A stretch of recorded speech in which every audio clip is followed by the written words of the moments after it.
Hi, everyone. Welcome to the morning stretch. I'm Tricia Sloma, along with Chief Meteorologist Matt Engelbrecht. We've got Amanda Perkowski, the well-traveled Amanda Perkowski, home. How's the jet lag? Actually, this time, because it was a 13-hour difference, it makes waking up in the morning a little easier because it's more close to the time zone I was in. So This morning, waking up for the morning show, I was like, this feels like I slept in today. I know. Because it was later in China. I've got questions. Yes. I've got questions. What's up, Matt? So the Olympics are going on right now, okay? Yes. Yeah. So we all know, like, athletes and eat and stuff like that. When you travel as an athlete to another country and the food isn't exactly what you're used to back at home, how'd you handle that over in China?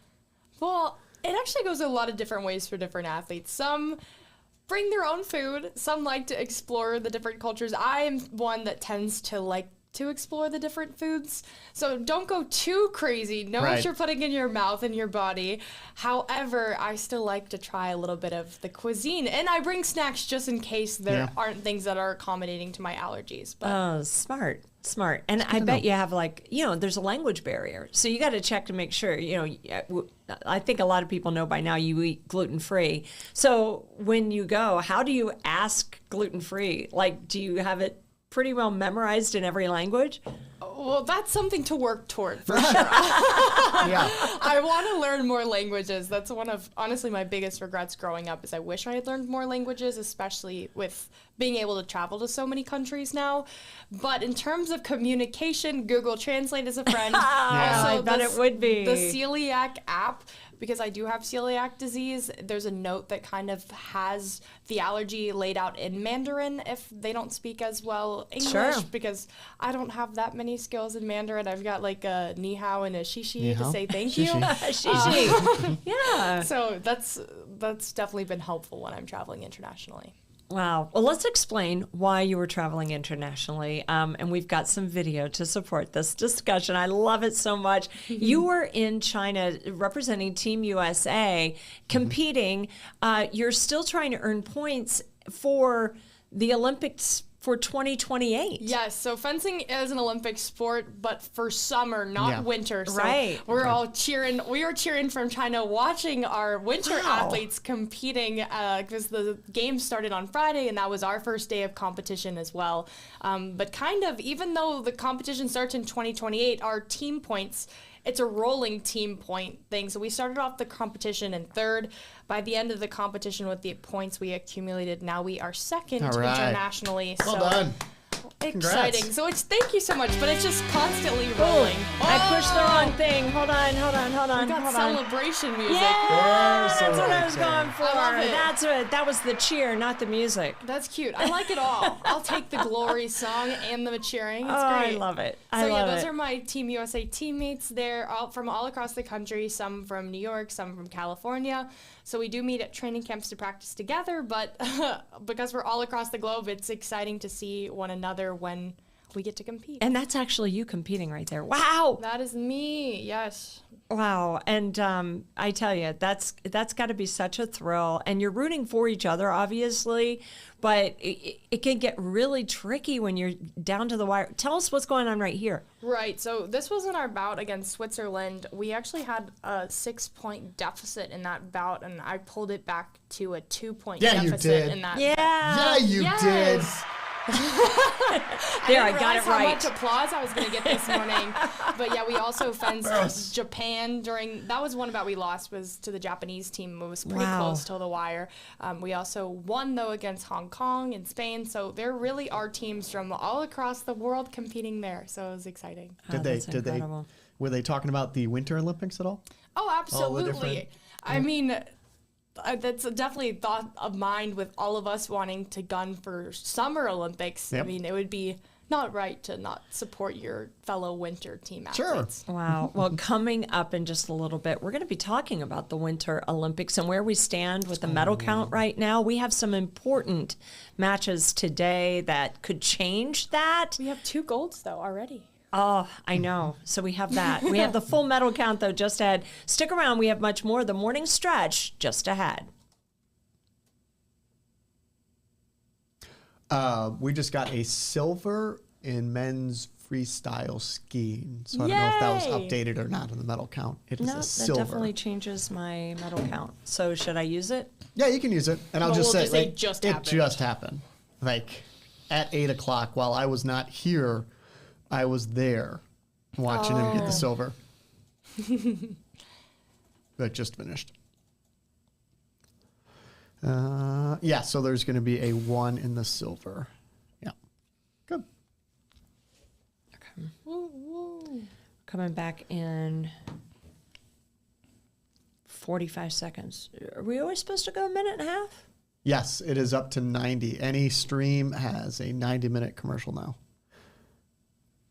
including this one and the weather show. Okay. Well, we're doing really good on time. Wait, so you said they just got it in which event? Which I believe it was men's freestyle skiing. Okay. And there's also a silver in cross-country skiing. Yes, that would have finished. I'm surprised they got silver in that. Mm-hmm. Sorry, nice. I did the music. I knew they had applause. We had applause. Oh, it was cute. Yeah. I thought it was There's conversational. other things, too. We're so funny, guys. Next time he's funny, we're going to do that. Only when Matt's funny, though. Here, we're coming up. Wait a second. Hey, everyone. Welcome back to the morning stretch. We were just remarking how funny Matt is. She found the buttons, folks. She's found the buttons. Wait, you mean those people aren't here with us now? No. What? There's no live studio audience? Oh, man, that'd be cool, though. I'll play to a laugh track. The joke hits every single time when you got a laugh track. I've watched shows, and then when you find out later that show was completely driven by a laugh track, you realize, man, it wasn't that funny. No. You know, Seinfeld. That was Seinfeld has Big Bang a Theory. laugh track. Big Bang Theory. And those has are a laugh both track. iconic shows. What? That makes me sad. Oh, okay. Oh. No, wait, that makes me... But do you like those shows? Can no, I just that makes me sad. show me where the button is. Just mute it. Just mute it. Cut her off. Cut her off. Now, here's something worth cheering for. Okay, the medal count. So let's talk about this for a second. We have 2 gold, and that's, hey, That really was good. in alpine skiing and figure skating. So Team figure skating. Yep. that is USA. really cool. But I understand that this tally has already changed yet this morning, huh? Yeah, and we're getting so this is the one thing about European or other time zone Olympics is that we're talking while the medal rounds are going on. And then, of course, NBC later on tonight does their prime time. The silver count should now be 1 and 2. Didn't you say, Amanda, that we got a second one in silver? That it's looking like we got one in cross-country skiing as well as in freestyle skiing, which you just watched So happen. that's going to change. That's awesome. You know, and these silver, what is it they say that the gold, silver, and bronze medalists, that the silver medalists are happy, or no, the bronze medalists are happier than the silver medalists because the silvers missed out on the One gold, spot. but the bronze are just happy to have made the podium. the podium. Right, So you're not the isn't that fourth place. fascinating? I think the worst place to get is 4th, though. That's painful. I mean, I will that would have take to a be. few nights in the Olympic Village. That's where I'm at. I don't even need a medal just to be in the Olympic Village. It does sound like a party. the gear's pretty cool, too. Yeah, I got to imagine. What have you guys been absolutely just consumed by with the Olympics? I think Matt said something about curling. Curling. Absolutely. That is, and I'll tell you why. So we're always watching I'm always watching curling through the years. And just like Amanda was talking about with fencing, is that you don't just pop into the Olympics with curling or these sports, is that year after year after year, you're building. And one of the Corys, so it's the 2 Corys that are competing for the gold medal later on this afternoon. He has been looking at this since 2004, 2005. That's more than 20 years. Just to get to this point, the opportunity to go to the Olympics. And now he's sitting here, a chance for the gold medal with mixed doubles curling. And they already had their practice run and it went well this morning? They did, yeah. So one of the things about curling, it's an athletic sport. It Good, is. good. I'm just making sure. is. I just wanted to let that. Okay, so it's an No, athletic it sport. is. I've watched them. They have to scrub the ice. It's impressive. Hard. You know, elbow grease. I elbow don't grease. mop that A hard. lot of balance. I don't. I don't. Wait, now Do laugh you? track. Cue laugh track. Matt really did cut her I off. did. That I was unplugged it. funny. That was really, really funny. So it's not only athletic, it's strategic. Oh, there it is. It is. It really is strategic. So what you're doing is you're not only having to go ahead and put the rocks where they need to be, but you also have to anticipate what the other team is going to do and what you're going to do. And it's just, it's a beautiful sport on ice. Well, and you just, okay, they really do try to knock the other person out. Sure. And, that gets so contentious. Yep. And you hear these people you can hear the crowd roar. It's really silent at one point. Yeah. But then you just hear the crowd, and then you get sucked in. Oh, this is really quickly. So the United States played Italy. They had a match yesterday to get into this round. Right. And even with curling, most people me included, don't understand it all the way. So the Italians, they threw the rock, and they had a good spot, but it wasn't the best spot. The crowd reacted as if that was the best spot. So you got the Italian spectators going nuts. But the people were probably like, no. Right, exactly. It was almost We could do better. a miss. And it was just like, okay, all right, we're still okay. The door's open, let's walk through. And the United States did. That's That's exciting. so incredible. And the Italians Yeah. have been so dominant this year. Like, things have been going really well. I feel like there's always a little bit of a home team advantage, but Yeah. they've been performing and delivering to those big crowd bases there. Do you have the medal count? Do you still have, I know it's a little dated, but where are they at with, Norway and Switzerland, it's been the cross-country skiing. They've done really well in. we were talking about that this morning Yeah. with the cross-country skiing. They go so fast. I'm like, this is regular downhill. No, they're just scooting really fast. The men's final, it was the sprint. So think of, you know how in track you do like the 2 mile, which is going to be 8 laps around a track. Sure. Well, now stretch that out, and that's what they were doing. They were doing the shorter version, which would have been like a 1 lap. So there's 3 minutes cross-country skiing, and they just go. The guy was running up the hill. I know, that's the thing. Yeah. Have you guys ever been cross-country skiing? I mean, I did a long time ago before my knees told me not to, but it's like a leisurely stroll through the woods. They're really at a clip that is a flat-out sprint. Yeah. It really is. I mean, I will always work with gravity. Yes.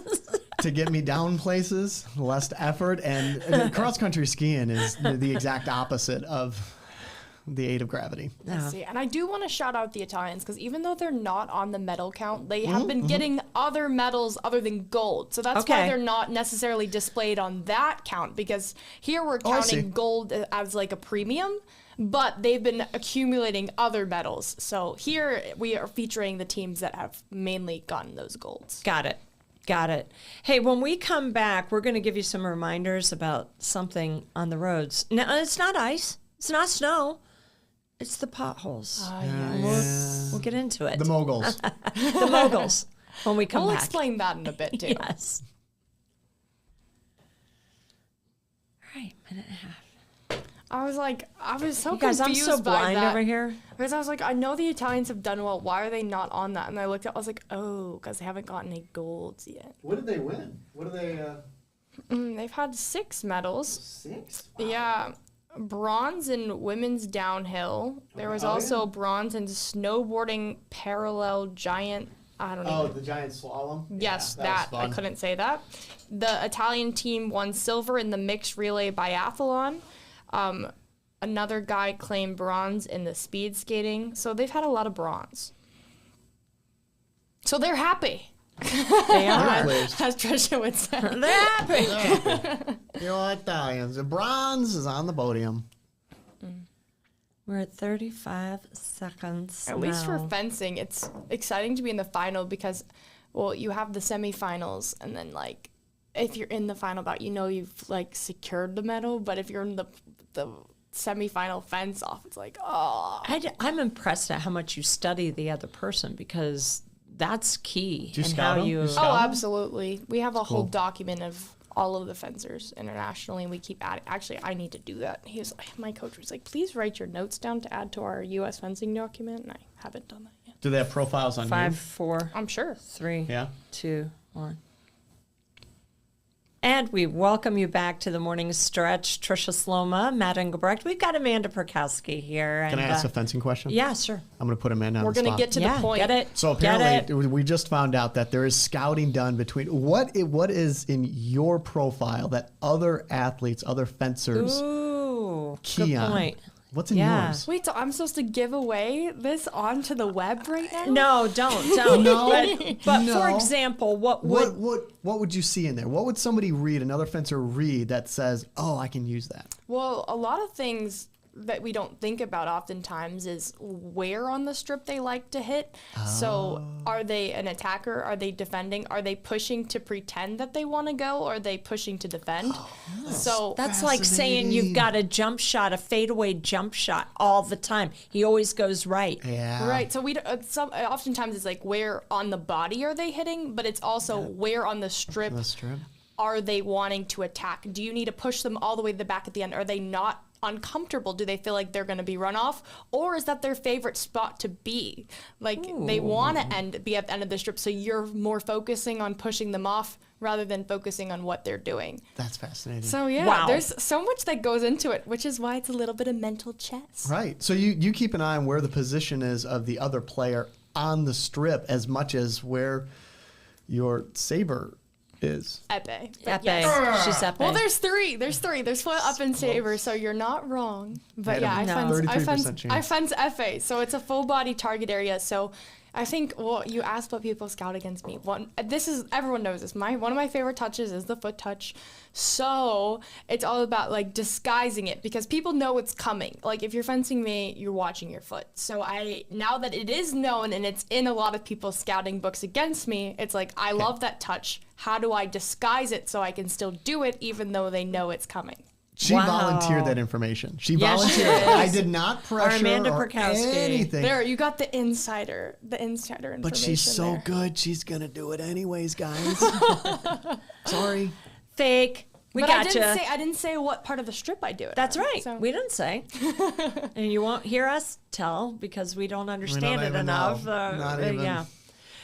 Here's something that we're all learning quickly here, and it's how to drive around potholes. I don't know if you've been seeing them out there, but they're pretty bad. Maneuver. There was one that was actually near the station. I think it was last year or 2 years ago, that it got at least 3 people before they got to work in the same day, and everybody had like flat tires, bent rims. I mean, it can get pretty serious. That was obviously taken care of, but now we just have this new crop out there, and Matt, there's a science to it. Well, there's some hope because last week when the potholes started to show up and we were above freezing for only a few hours, crews can't necessarily get out in sub-freezing temperatures and make the proper patches.